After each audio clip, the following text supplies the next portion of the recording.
Recording. All right. Could you please share your first name? My name is Joanne. And how has your health, your family, or community been impacted by heat, pollution, or mold? So I feel this community is impacted by a great deal of rain, which comes as downpours and flooding. I know that we're having more rain. I've seen statistics that said in December to February of this year, where we would normally get 8 inches of rain, we got 13 inches of rain. And I think so it's not only more rain, but we have experienced times where today was a gentle rain, but there's times where the rain just comes down and it floods and it overflows the storm sewers and sometimes gets into the sanitary sewers, and the sanitary sewers get into the storm sewers, and that's not healthy for people. And I know that that's especially in a problem where if you live where there's a lot of paved surfaces in our community, highways, factories, lots of paving, shopping centers, because the ground can't absorb it. And water flows downhill. So probably the closer to the river you are or closer to paved areas, the more likely the water is to back up. Water, which then gets into the house, can leave dampness, and I think people unaware, mold can start to develop because mold likes to grow in warm, damp areas like your house, or your apartment. But perhaps you don't notice it. You don't notice at the base, or you say, oh yeah, there's a little bit of rain that comes in, but then it goes away, but you're not noticing. So I'm not sure people are really maybe aware of mold until after they get sick. And then they start to wonder, why did they get sick? And then someone may say it's mold, and then they may notice it.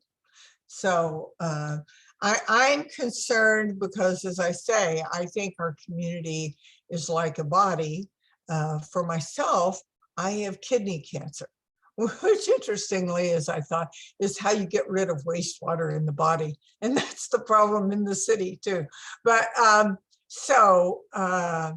as I say, I can't just say, well, I only have a problem in one part of my body. So a body as a whole, and we have to be healthy as a whole. So that's why I'm concerned about the health of people that I don't know that are affected by flooding and mold and respiratory issues. Thank you. And why is it important to you that Bread pushes for environmental justice? Well, because to me, Bread always speaks for those whose voice may not be heard. And we come together because together we can make that voice be heard.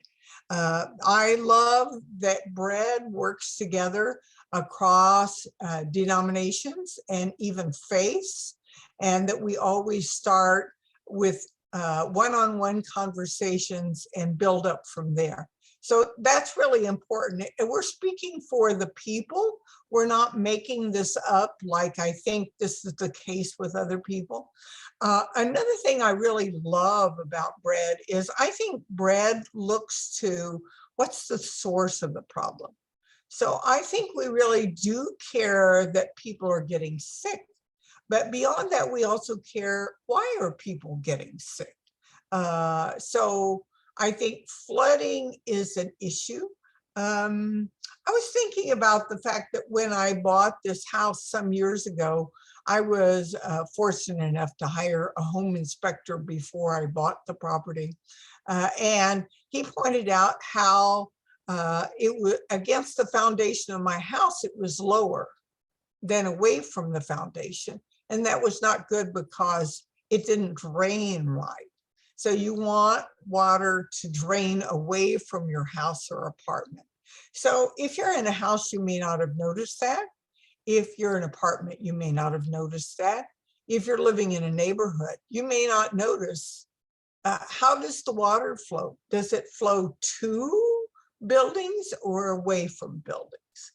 Um, and then also I'm very interested in the amount of tree coverage in the city, because I know that trees make a great deal of difference in terms of the amount of heat that's absorbed or the shade that makes lower heat, and the water that trees can absorb.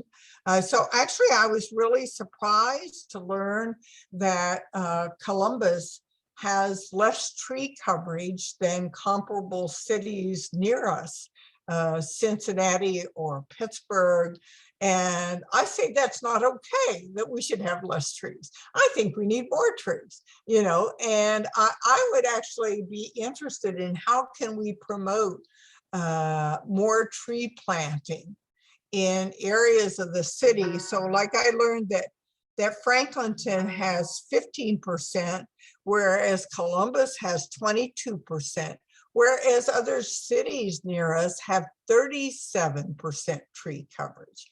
So that would be something I would be interested in seeing. How can we remedy that? I know that planting trees takes time, because you can't plant a great big tree. You have to plant a smaller tree and wait for it to grow. But I also think BREAD promotes things that are an investment in our future. So we look to deal with immediate problems, but I also think it's typical of BREAD to look at the future. Great, thank you so much.